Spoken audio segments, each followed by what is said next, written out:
You're listening to the Missionary Perspective Podcast with veteran missionaries Eric Johnson and Joshua Mead. We're glad you could join us.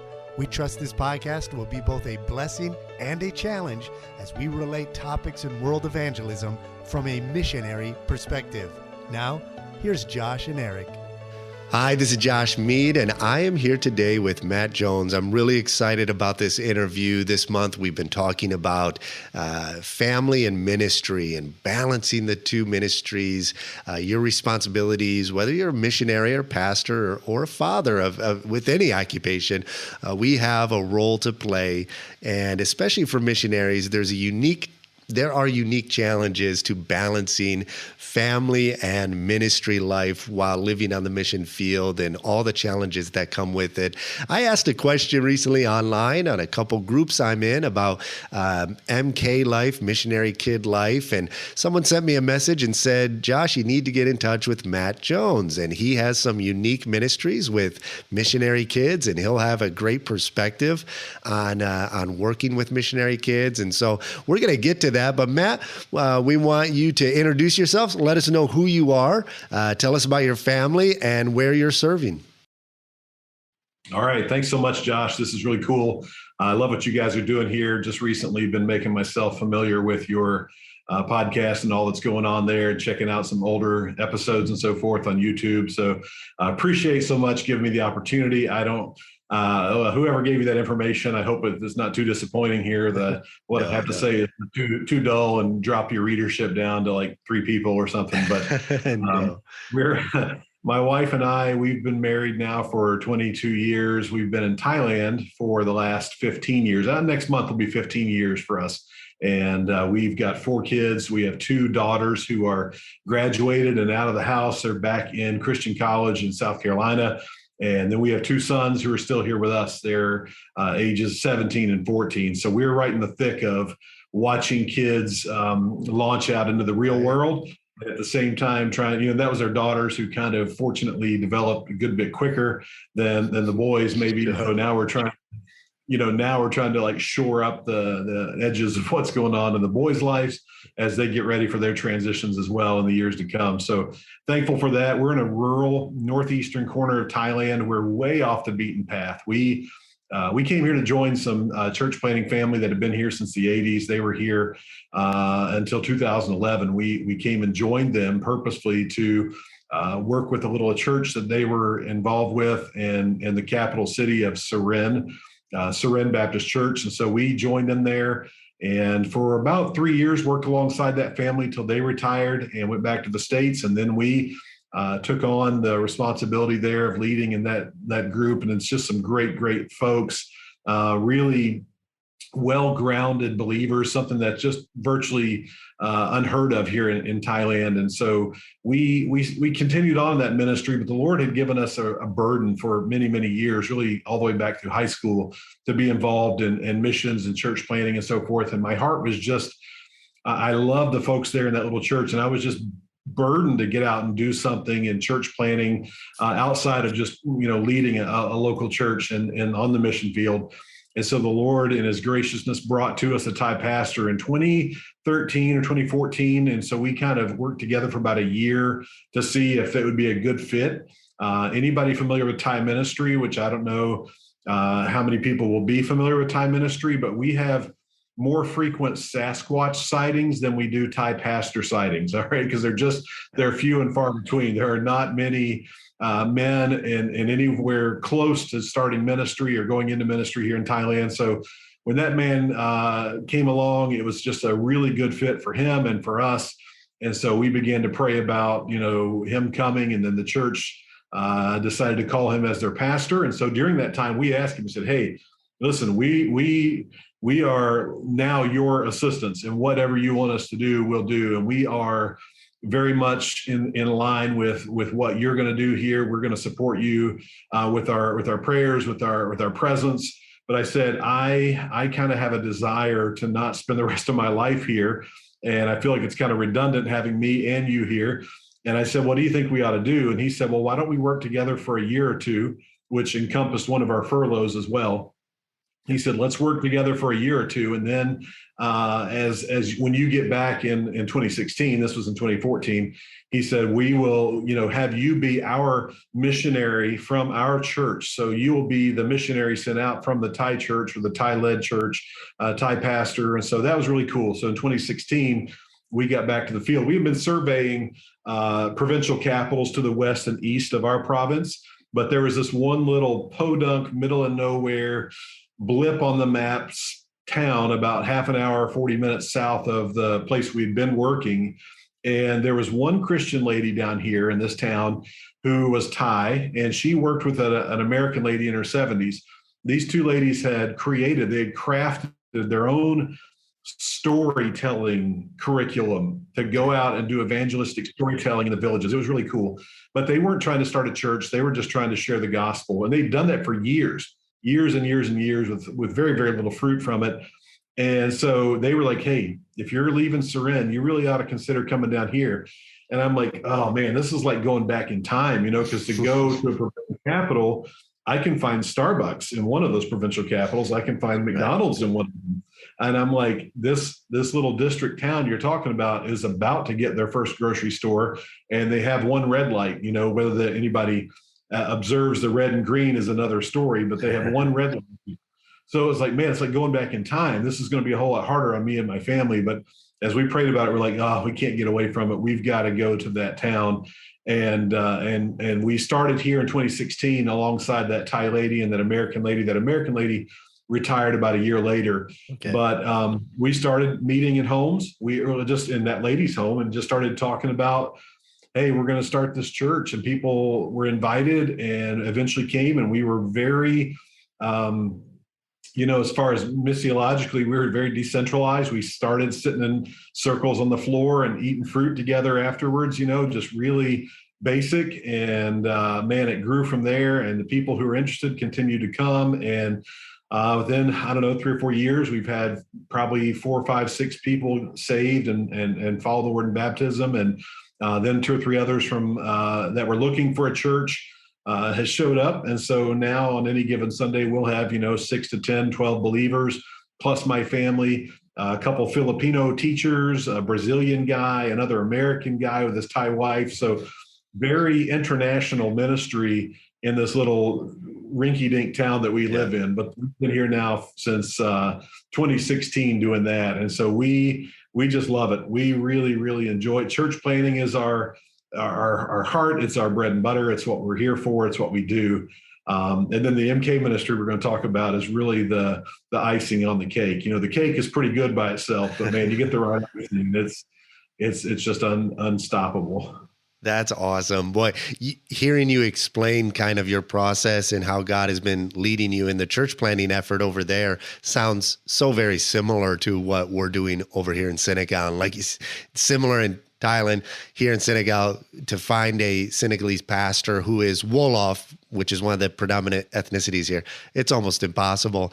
And God is blessed. We same thing as what you were saying. We kind of went through that same process.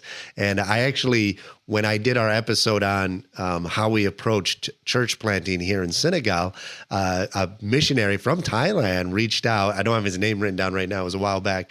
But he reached out and said, man, it sounds just like the challenges and obstacles that are here in church planting. And there really are a lot. Different countries have a lot of different challenges, but some countries seem to have all of them wrapped up into one, and so it's exciting to hear how the Lord is using you and in church planting there in Thailand. Of course, we're on today to primarily focus on your work with Missionary Kids. And as you said, obviously your primary work is in church planting, but sometimes God will open another door and allow you to minister in some other areas. And so from what I've gathered, and I've kind of done a little research on what you're doing, you seem to work a little bit extensively with Missionary Kids, and it began there in Thailand. Give us just a brief summary of what you do and tell us a little bit about how these ministries came to develop. All right. Brief is a very subjective word. All right. Oh, yeah, of course. Take as much time as you want, but we're going to get into more questions. But yeah, we got all the time. All right. Though, so. my days when I was in seminary in Kansas City, I was introduced to a little Christian camp in Kansas that was looking for some part-time work. And I said, hey, I would do that. And I went over and began working part-time at a camp. Within a year or so, the director resigned. And after a few months of them looking for another director, they were like, hey, we just want you to be the director. And I was like, what? I'm trying to raise my first child. I'm working still, whatever. But I had worked at a summer camp called the Wiles Christian Camp in Brevard, North Carolina, one summer. Didn't grow up going there, but I was very familiar with their philosophy. And so we began to work heavily in that camp ministry in Kansas, saying, well, I guess this is where the Lord wants us. My wife and I are both missions majors. We had majored in Christian missions. We had pursued seminary thinking, we're going the mission field. And then here came camp. So for us, we thought that's where we'd be. And then the Lord began to tug at our hearts in the early 2004 about the needs here in Thailand. We have relatives, my sister and brother-in-law are in Cambodia. They've been there for 21 or 2 years now. And we had visited here and we're like, we should look into the Southeast Asia. And they told us about some folks looking for coworkers. So we surrendered to come to Thailand and assumed that little blip, that little parenthetical camp blip had just kind of come and gone. And that was all there was to it. It was just a way to work through seminary. And that was fine with us as well. But we got here, and it was a few years into the ministry that somebody said, hey, why don't you think about doing a camp for missionary kids? You've worked at camp stuff before. Why don't you do just a camp? And I was like, yeah, maybe. So we thought about it for a while. I was trying to see if maybe somebody else would want to run with it because I didn't necessarily want to add something else to my plate at the time. So I said, all right, well, that's fine. We got back from a furlough in early 2016 and we started, doing the groundwork, finding a little resort here in Thailand, which that's the fortunate thing about Thailand is we have about 20 million resorts because there's so many tourists here. So they're easy to find places. And we found a great place and we said, hey, we're doing this thing. It's going to be in May of that year. And, we had about 36 kids came and it was like, oh, this is cool. Well, we could not have foreseen just the overall effect of what happened in that first year of camp. I mean, it was instantly like you had 36 kids who were spread everywhere from Cambodia, Myanmar, Thailand. I think we ended up having one kid from India come, but they hardly knew each other. But within like 3 days of being together, they're all best friends. I mean, they're like, they know each other's life stories. They are deeply invested in each other's lives. They figured out how to stay in touch with each other on social media if they had it. And we're like, okay, that's cool. Well, I mean, literally within 2 years, we had maxed out this facility with about 70 MKs. We had 30 or 40 parents, adults, sponsors, op staff, people who'd come and help us do games and stuff. Like it just blew up, and we were turning families away from, by 2019, it was more kids than we could really handle. We were having to think of what we were going to do a second week or something, but it was just amazing. And so the thing was like, okay, whatever, it's just camp, you just assume you don't know why this is happening the way it's happening. But also in 2016, I heard about and started an online doctoral program through Maranatha Baptist University up in Wisconsin. Right. And so I'm working through the process there of that school, the classes and stuff, camp is going on. It's growing and getting bigger, and it's becoming this bigger organism. And we have, we could talk about a lot about how the structure of that came about and how we had so many families vested in that. They were all putting in time and effort. And so it really, we had people from the far right to the far left of Christianity here in Thailand who would set aside their differences for that week of camp and send their kids and be involved. And that was huge. But during that time when I started that doctoral program, because it was a DMin, it was like, all right, we want at the end of the program, you don't write a theoretical research paper. You do a project that's a thesis project that says, here's a ministry thing you do. You go do it, you execute it, you tell us why it's needed in the first few chapters, then you go do it and wait a few months and then tell us, come back and report on how it went. And so I was like, I think this is the point in time when I'm going to invest in finding out why this MK camp has become this just I mean, people were scheduling furloughs around it. Oh, wow. Kids are like telling their mom, like, hey, I'm not sure anymore. Christmas is still number one, but my birthday is now number three. MK camp is number two on my list of things that are, people, we would have these little rubber bracelets we'd give the kids that said, Southeast Asia MK camp. And one mom's like, my kid's not taking it off in 3 years now. Or, it's like just crazy stuff. So we're like, all right, let's commit to figuring out why this is the way it is. Let's invest time in a formal setting, in a semi-research setting, and figure it out. And that's when I, basically went out and tried to acquire every piece of literature I could related to the third culture kid topic and missionary care and so forth. And ultimately there was a lot that came of that, so we, in that camp setting, they wouldn't let me just do an explanation of what we were already doing. We had to go and do a camp. And so what happened was we partnered with the Wilds, or specifically Camps Abroad, their missions department or whatever. And we contacted some guys down in Lima. We talked to some guys in Tanzania. We talked to guys all over the place, just trying to find a good fit, and ended up going to with a couple of guys right outside of Lima, Peru, to start the South America MK camp in 2019. And those guys had the exact same experience. Within a couple of years, they're like maxed out. They're turning people away. Even through COVID, they kept on having the camp. They just had it 2 weeks ago. And so we were like, wow, this is so cool. But it was through that this body of knowledge began to accumulate for me, because I'm reading and reading and reading, just trying to understand all the things that many, many people out there in the world beyond my little world of Christianity already understand. They already get a big picture. They already know this phenomenon of the third culture kid world. So for me, I'm kind of, coming late to the party. But what was so cool about it was that we were able to, establish our camp, help the guys in Peru to start a camp. We have, for the last 2 years, we've had on the calendar a scheduled trip for South Africa, a camp there that keeps getting pushed off for obvious reasons. But Lord willing, that's going to grow. The Wilds Christian Camp held their first ever on-site camp for missionary kids this past summer. I think we had 49 or 50 kids there. I got to speak for the morning chapels, which is like, the climax of my career. I will descend and go off into the west and be unknown. And that's totally fine. Little Lord of the Rings reference there for anybody. Yes. It was just crazy. It was just so cool. We've also kicked off a reentry seminar here in Thailand for kids around Southeast Asia, where we take them for a couple of days and just try to offload a huge amount of information in a short time for them and parents to explain some of the things that are likely to happen in the year of leading up to a return to their passport country, and then the 2 or 3 years after they get back.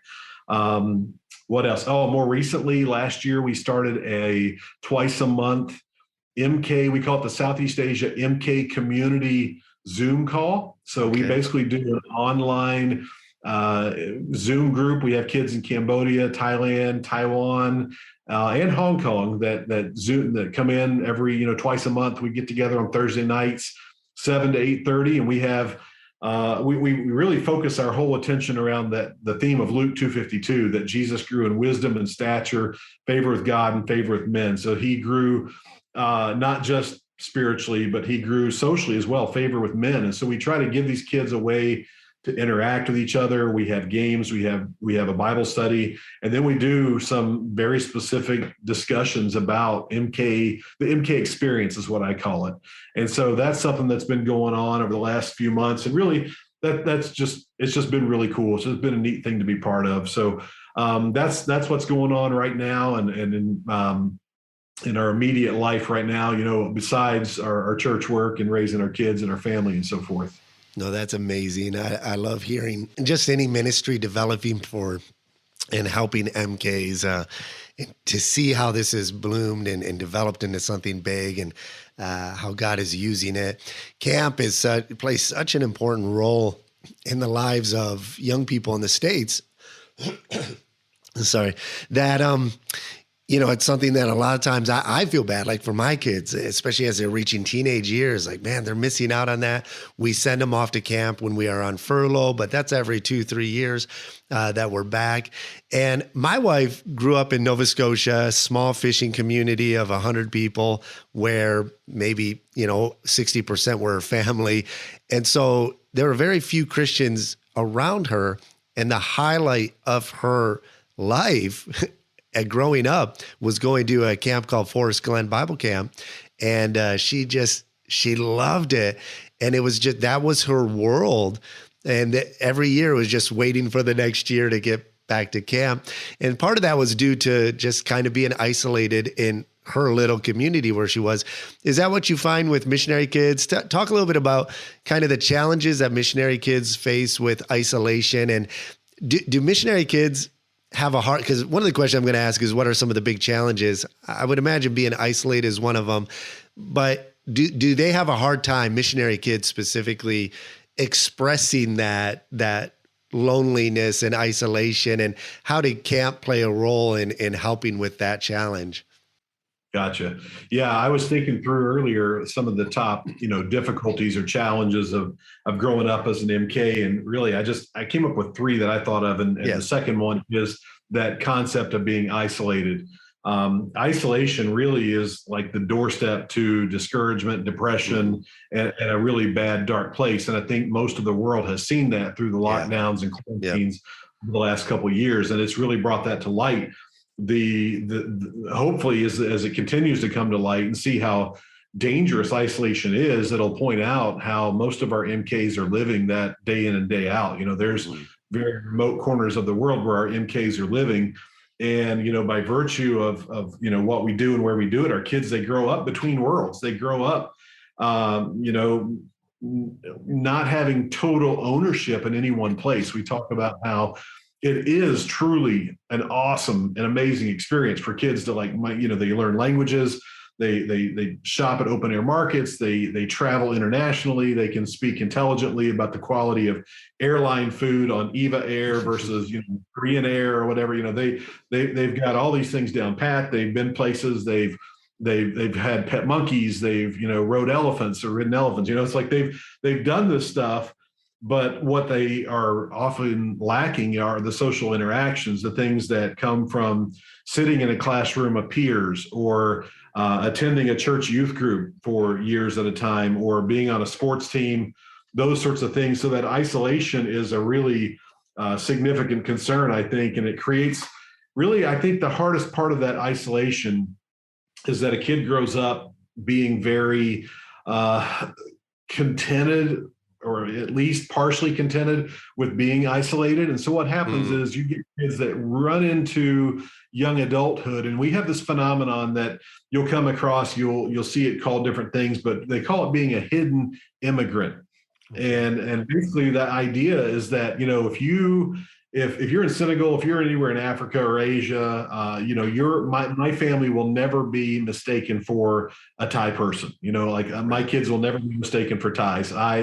I often joke and tell people that because we're on the Cambodian border and they look at me and I'm way bigger than everybody, like way bigger. And they look at me like, "Oh, you're a foreigner." I'm like, "Yes, I'm an albino Cambodian."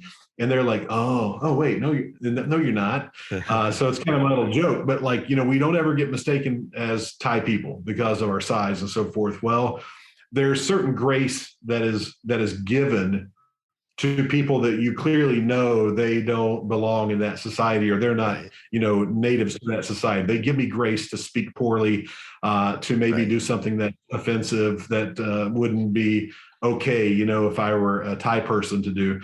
But what happens is when our MK kids grow up, our missionary kids grow up, they go back to the States, and suddenly they don't look different. They look just like every other foreign kid. I'm using America as a starting point. We'd say our passport country, but back in America, my kids are expected to know the language and customs and culture and traditions of America that, like your wife in Canada, grew up very monocultural. Everybody in that 100-person group had similar expectations and similar thoughts and similar, standards for what was okay and not okay. Well, when your missionary kids have grown up in a completely foreign environment and have spent most of their formative and important developmental years overseas, when they go back and try to incorporate themselves into life in the States, they become a hidden immigrant where they look like they should understand everything. They look like they ought to know all the high school football terms and all the trendy pop culture shows and so forth. They ought to know how to pump gas and use, Apple Pay and stuff like that. But in reality, they are, largely depending on the kid and where they've grown up, but they can be very lost. Right. And figuring out what to do. So they basically float through life isolated, even when they get back to their passport country. So they've been isolated on the field because of differences in language and lack of opportunity to interact with people of the same passport country.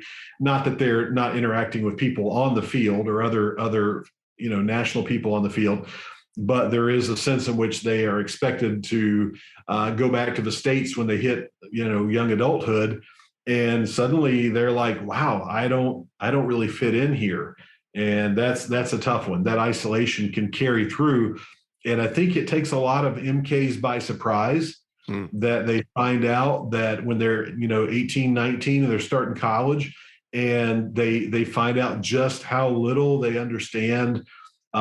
Just how little people are I'm thinking in terms of the bigger picture. When my kids grown up, every moment of their lives, basically, my kids were 2, 4, and 6 when they got here. Our youngest was born in Thailand, and so we basically joke and say he's made in Thailand, kind of like our clothing that we wear or whatever. So all the kids have grown up here, so this is what they know. And so as they go through that whole growing up years, and they're trying to figure out where they belong in life, it gets to be very confusing for them when they hit young adulthood, because we raise support in the States. And people are like, "Oh, you're missionaries. Oh, you're going to the mission field. That's going to be awesome." We travel in our car. That's not normal. We're living out of our car, raising support. That's not what other kids do. They're reminded at every moment from that point all the way through getting to the field and being the foreigner, then going back to furlough and visiting the churches and being the missionary kid, and then back to the field, and then moves on the field. And so all these points of life, my point is, through 17, 18 years of life, they're reminded all the time, "Hey, you're a missionary kid. You're a missionary kid. You're a missionary kid. That's your identity." And that's kind of that's the third challenge, is this lack of identity. Because when you hit 18, if you go back to the States for college, which that's what makes a third culture kid different than an immigrant, is that, there's an expectation that because of legal visas, needing an education to maintain a visa, or work or college, to go meet a spouse, whatever. Well, most of the time it's expected when a missionary kid graduates from high school, he or she's going to go back to their passport country for at least a period of time. Well, that is very disconcerting for a lot of them. And so suddenly they find out they're back on the passport country, and suddenly nobody really cares that you were a missionary kid. They're not here to give you a love offering. They're not here to, have missionary Christmas in July and give you a present because you're a missionary kid. You know what I mean? So suddenly it's like, now I'm not only the object of people's attention in a positive way. The missionary kid can be the guy who he's kind of quirky. You know what I mean? His fashion sense is still not up with the current trends and so forth. And so you stand out. If you've been in Asia, your concept of personal space is very different than your concept in the West. We don't have personal space here. You know what I mean? You stand on a train in Bangkok and you're face to face with random strangers, and it's just the way it goes. So those challenges are very, very real. But definitely, to get, kind of jumping maybe ahead of your question, just the concept of isolation, man, it's painful. The being misunderstood, I think that kind of ties into what I was saying a little bit. But I've got a book that is probably one of the best resources that I could offer. Yeah. I don't know. Am I allowed to hold a book up here? Of course. Yeah. All right. So this book is called Misunderstood. Okay. The Impact of Growing Up Overseas in the 21st Century by Tanya Crossman. Tanya is a fabulous author, and her work is very much geared toward research. Okay. She's an Australian, married to an American guy, has taught and worked with TCKs in China for most of her adult life.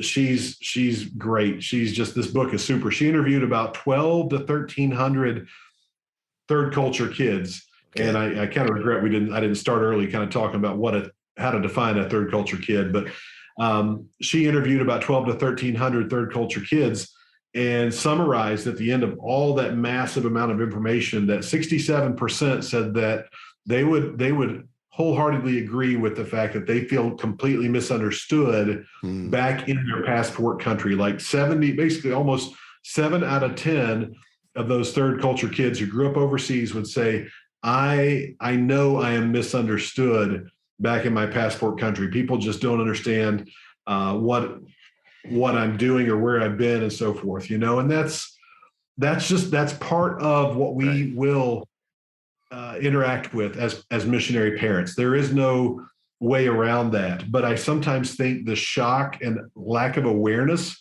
that that's to be expected takes a lot of kids by surprise, a lot of parents by surprise.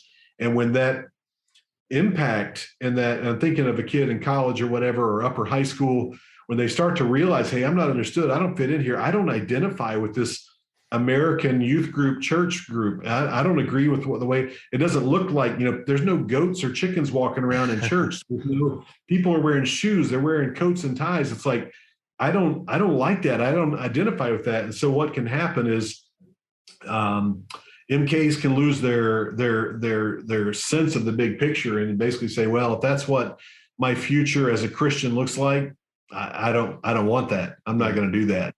And I mean, I think we would all, there's not a one of us who's spent much time around missionaries who doesn't know, missionary kids who have really, gone through a casualty of their faith. They've really either practically or spiritually, they have just come apart. And so I think that being misunderstood is a big part of that. And we start to weigh that, the cause and so forth into that. I think it starts for us as parents just acknowledging that the deeper we are immersed in the culture, the longer it's going to take for our kids to kind of surface from that deep immersion and get into Western culture, if that makes sense. Like there are people who probably live in London. Our friends in Bangkok live a much less immersed life. Some of them kind of have you leave your home, that's your safe place where you've got, Yankee candles, and I'm not dogging Yankee candles. I love them, but you've got all the trappings of an American home, and you walk out of that and you go out into a ministry for a Sunday, and then you come back to your safe spot versus, I know people in Cambodia who are like, no, we don't believe in refrigeration because it makes our electric bill so high. And if we have a high electric bill, then the people around us won't want to know the gospel because they think we're rich. And I'm like, so there's these vast differences in opinion. And all I'm saying is the deeper we as missionary families are immersed into a culture that does not look like the passport culture that we come from, the more time it's going to take for our kids to reacclimate to living in that world. And that's just a thing that we got to kind of be aware of and think through ourselves. So that's kind of some of the big problems I've been thinking through. Yeah. And these are, everything you're speaking to it's part of the nature of the beast. It's just part of the way, it's not things that are going to be avoided. They're part of the process of being a missionary. I remember speaking with a missionary kid. She grew up here in Senegal and moved back to the States, made the transition back, and she's doing great. She began teaching, I think it was 6th or 7th graders in a Christian school. And we were talking about it one day, and she said, what I noticed is I don't connect on a cultural level with these students, which a lot of older people don't connect with younger people with culture anyways. It's moving so rapidly. But there was just a total disconnect. She was only in her 20s, and these kids aren't that far away. She said, I don't understand a lot of the cultural references. But she said, one thing I noticed was when it came to common sense, like I had that beyond what any of those kids at. It just seemed like there were areas in which obviously missionary kids are going to excel in. What are some ways that you in your research, with your work with MKs, and obviously you mentioned there's going to be a broad spectrum of parents who are deeper into culture, more immersed, some who aren't as immersed. And I would say we're in a culture where we're really immersed in the culture, but at the same time, our home is very Americanized. In fact, a new family that just moved here with another mission agency, when we had them over for the first time, their kids are like, thank you for having us to your American home, because we designed it specifically to feel like you're home away from home. But all that being said is a lot of times first generation missionaries like myself, I think you're a first generation missionary. If we don't begin to do the research into what our kids are going to face, we don't know how to intentionally address those things, right? These challenges arise, and then by the time we analyze it, it's almost too late. So can you speak to, in your interaction with MKs, your observation of missionary parents, what you've seen work and not work? What are some ways that a missionary parent, let's speak to the missionary, first generation missionary, how can they best prepare their kids for transition back to the States to deal with these challenges that won't go away, but so that they're better set to face them? Gotcha. Yeah, that's a super question, because obviously there's not a quick checklist of 4 or 5 things to do. It's really sums up to be a philosophy of life where it starts with mom and dad, humbly accepting that we need help. And I think that's a hard thing. I think that's probably the more tragic thing for me, is to run into a family that they're like, yeah, all we got to do is just raise our kids like my parents raised me, and my kids will be fine. And they will inadvertently or almost advertently, they would just kind of sweep away all of the intricacies of the MK experience and really kind of just say, well, that's sociology, that's psychology. It really doesn't even, it's not even a real thing that MKs would struggle with high mobility or transitions or grief and loss. And they don't want to really acknowledge that this is going to happen for their kids. So I think the first thing is just that humility that drives us to say, man, I need to find some answers. I need to find some things.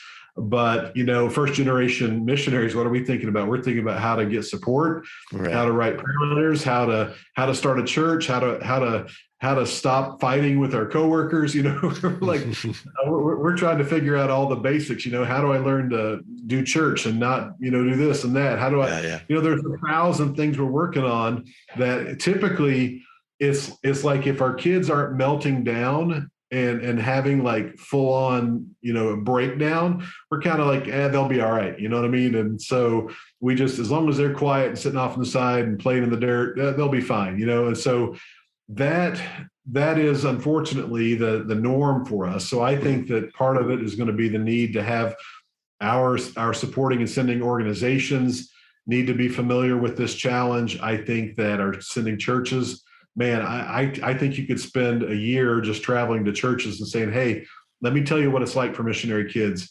and how you can better interact with missionary kids when they come back. That sort of thing would be a great place to start, because really it's got to come down to us gaining the knowledge and the wisdom to be able to put into practice what's already largely known in the third culture kid world. And for me, that's always been one of the things that I've said is the great, it's the third culture kid authors that I know, like Tanya Crossman and, even David Pollock, who wrote really the foundational cornerstone book, he and Ruth Van Rieken, and now the 3rd edition with David's son, Michael, because David passed away several years ago of cancer. There's just great stuff out there. And many of those folks have a very Christian worldview. They're genuine believers. But because the third culture kid spectrum includes embassy workers and overseas teachers and military kids, anybody who's transplanted out of their parents' passport country for any time during their formative years, those are third culture kids. So what happens is the authors who are writing to the big, broad group of people. Right. And that will limit you from being able to say, well, let me tell you what Peter says to the dispersed believers in First Peter who were driven away from their culture and customs and languages and tradition, the people they knew because of their faith. Let me tell you about mobility. Look at Abraham. Look at what the nomadic forefathers of our faith did. And let's talk about scriptural principles that apply to us as missionary families and as MKs. So I think that's the starting point. I think that's the kind of information that we as missionary families need, especially first generation folks, but a lack of awareness of the whole MK experience. I mean, I think that for me, it's just getting used to the fact that I say and think, and I'm going to say it and think it for the rest of my life. And the phrase, I wish I would have known that when my kids were little. Just get used to saying that. I wish I'd have known that when my kids were little. I wish I would have known. So for us, we kind of came in right as, to understanding some of these things and figuring out how to use them, just as our oldest daughter was getting ready for college. So she and my second daughter my oldest daughter is a junior. My second daughter is a sophomore. They're doing well, but they will tell you that it is a tough path where you are working through very, very thick ground to try to get back into life in the States, no matter how intentional you are. So I think that reading is a big part. I think that understanding, this is, again, I'm getting a little bit ahead of myself, but understanding what grief and loss does and what it looks like, understanding what unresolved grief is, understanding, there's a new, I say new, it's not really that new. There's nothing new. PTSD is well known. All right. Post-traumatic stress. But there's a new thing that they call complex or CPTSD, which is basically if complex or PTSD is a massive exposure to some big traumatic event, whereas complex PTSD is just a incredibly high volume of exposure to low or little t trauma. And that is really in definition of what MKs go through, from leaving grandma again and leaving your cousins again, to making friends, to leaving your dog behind on the field, to seeing friends move away, to going away from your family, go back to college. It's just a life full, by virtue of what we do, it's a life full of small t trauma that builds up. And when kids aren't familiar with that, parents aren't familiar with that, you see your kid like, oh, my kid's she's just quiet. No, she's just angry, or he's just, this, that, or the other. And then you start to realize, you know what, this kid's probably got a high level of things in their heart that they've not been able to talk about and process and be relieved of. And man, understanding that is really a key to helping them. And I think that comes from whether you understand the MK experience or not, or you're familiar with this MK topic, it comes from good, open communication with parents, and parents who are willing to say, you know what, I don't have all the answers, but tell me what's going on. Talk to me, kid. Tell me about life. Tell me how you feeling. And when they say life is hard, or I miss this person, it's so easy for us to minimize their grief and their challenges. And we say, oh, well, we're doing this for Jesus. You know what I mean? We're doing this because we love the Lord. And in essence, what we do inadvertently is turn around and say to our kids, the source of your struggles and your challenges, your heartache, your frustration is ultimately the Lord, because he's the one who's put you in this position.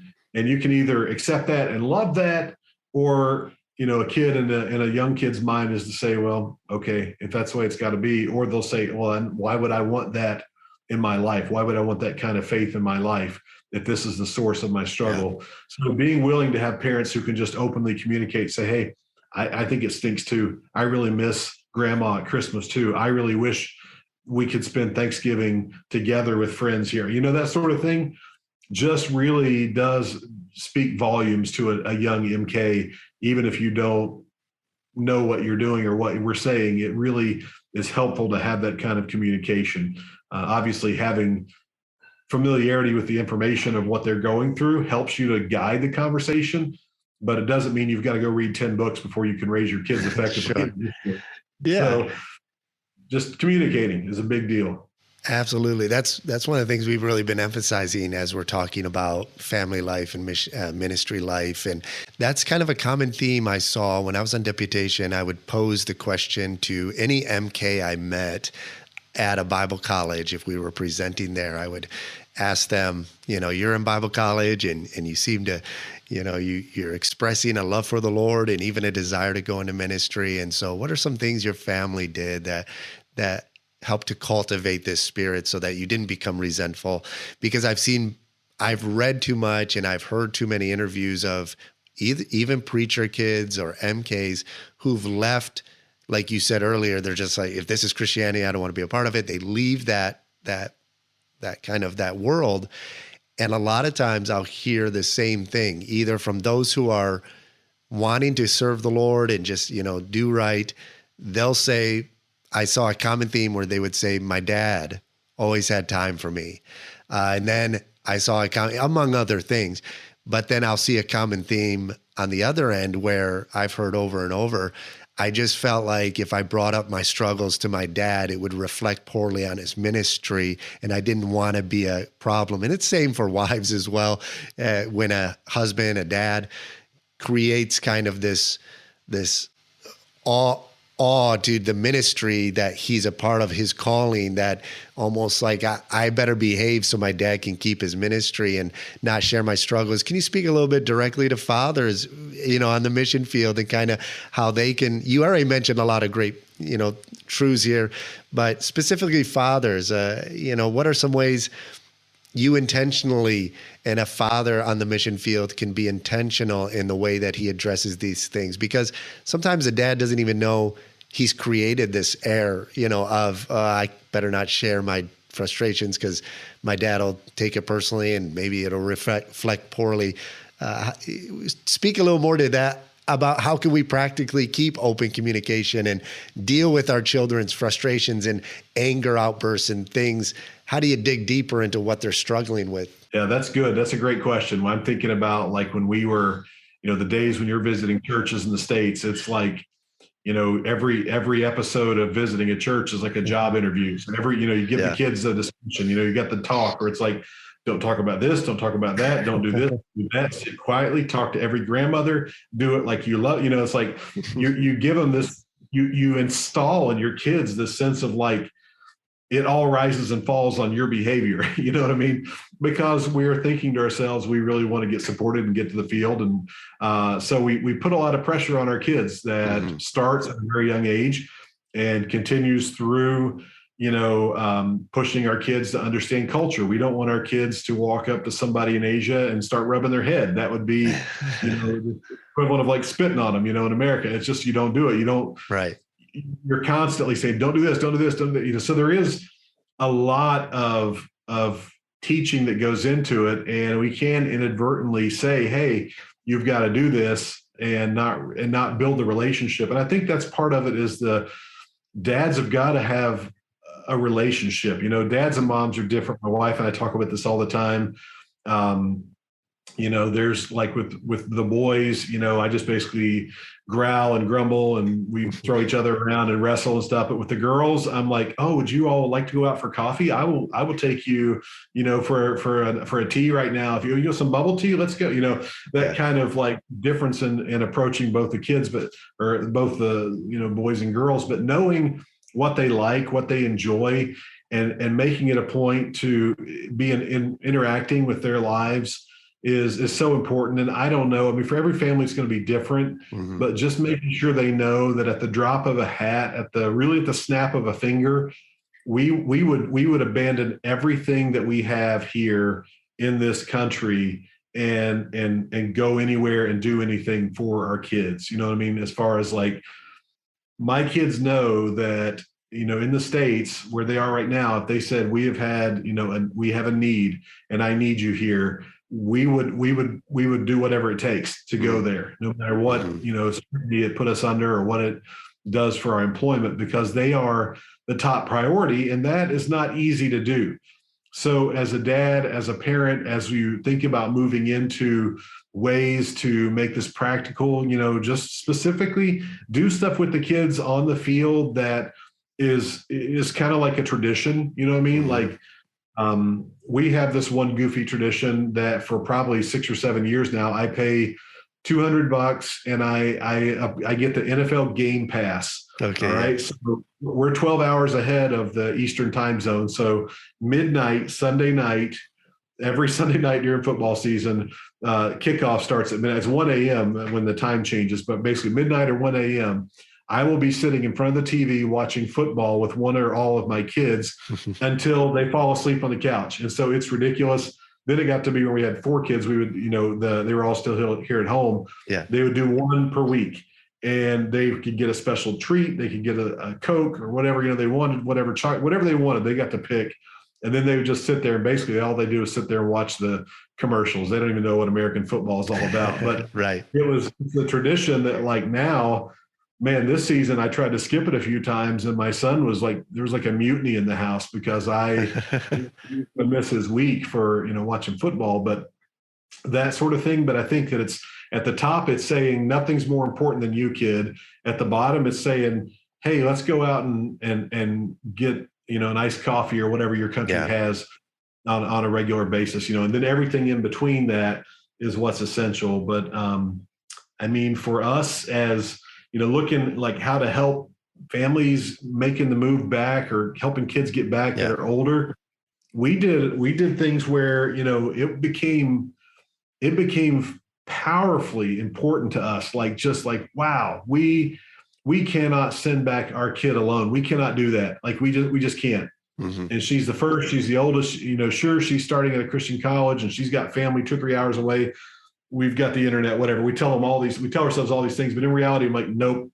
So we went back and we scheduled our furlough for her first semester of college. So that at the very least, we're in the same general area for most of the time. We rented a house in the town where she's in college. And we said, during the week, we're going to be there as much as possible. Or, when the kids were younger, there was a furlough where I did all the furlough by myself. My kids were in 4th and 5th grade. Trevor was in kindergarten at the time.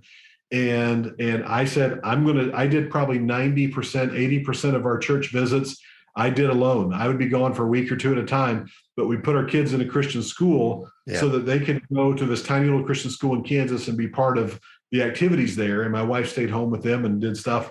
So that was it. Then when we went back for our girls starting college, same thing. We were like, man, let's just go back, rent a house.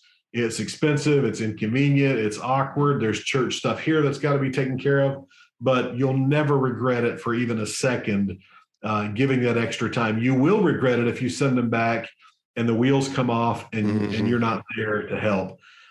So, a little bit different for our second daughter. She went back during the pandemic, so it was a little bit harder for us to get back to her. And then there was quarantine and all the stuff going on where we couldn't get back in Thailand if we left.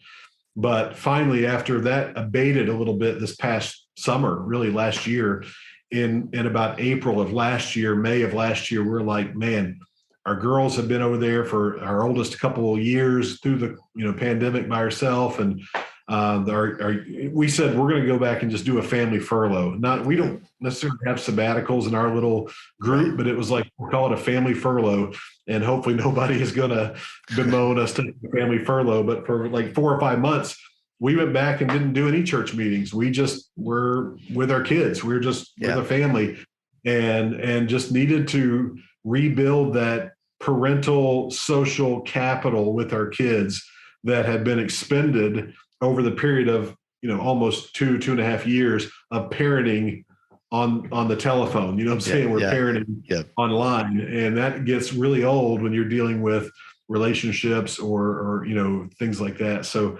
there's just a lot of priorities, renting a house during furlough. Those are the bigger things, but just communication. It goes back to communication, being willing to, when the kids are, sad, you just talk to them, when you're sad, talk to them. My kids have seen me, come unglued many times and just bawl like a little baby. I mean, I'm a big wimp, man.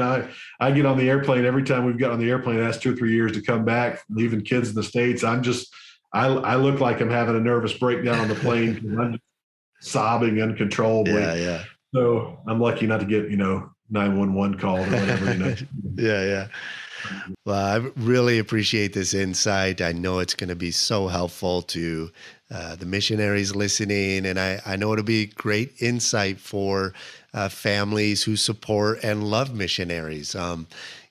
People in the States are aware, like you said earlier, aware that missionary kids are going to be a little different. And sometimes, even though you might be aware of that, you could still be awkward around, a missionary kid who doesn't quite know all the cultural norms. And so I hope that people in the States, supporters, those who love missionaries, I know they love missionary kids, but just seek out these books that Matt has mentioned and try to learn a little better about, especially if you have a missionary you've sent out of your church, try to learn a little better about kind of the challenges that the missionary kids are going through. And a lot of times we think of the challenges that the missionary family as a whole faces, and they do face a lot of challenges, but it's just compounded with children, I think, especially if it's, a first generation missionary going, like you said earlier, you're dealing with so much. And then your kids have these other issues that you're not even aware of that you really can't relate to. And so really it's important to do this research. And I've appreciated the research you've done and the work you're doing with the camp there. I want you to go ahead and just kind of close out with if there's anything else you wanted to add. And as well, I want you to tell us how we can find out more about your church planting ministry. And then as well, tell us how we can learn more about the camp ministry. If there's a way that any of our listeners are, we always joke, it's our moms who listen to this podcast. And so if our mom wants to support the camp ministry, how do we reach out and get in touch with you? That's awesome. Well, I think this stuff is so cool. And really the picture, the scenario that we kind of compare the MK experience to is kind of like when you get on a flight and the flight attendant starts to talk about all the safety measures that you've all heard before. And, there's the exit here and follow this and your life jacket and oxygen. And you're kind of like, already on your phone playing Sudoku or something, it's like you've heard it all before. It's not important, but I guarantee that the moment your plane blows an engine and you start to lose altitude, you're like, where's the nearest exit? Where's that life jacket?